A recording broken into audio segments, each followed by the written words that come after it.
everyone. Today we are here with our former world champion in car wrapping, Piotr Chiński.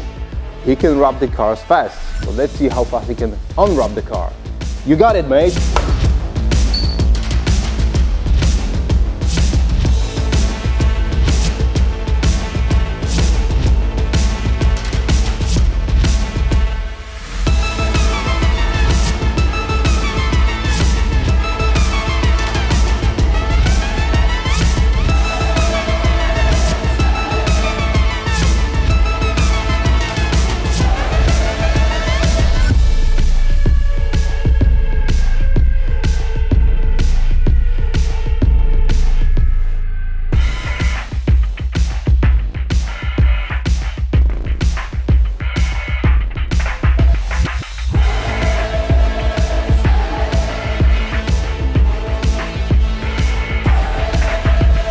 Okay guys, let's be serious for a moment. Of course that was a joke, but the removal was actually real, and it came off really nice and easy.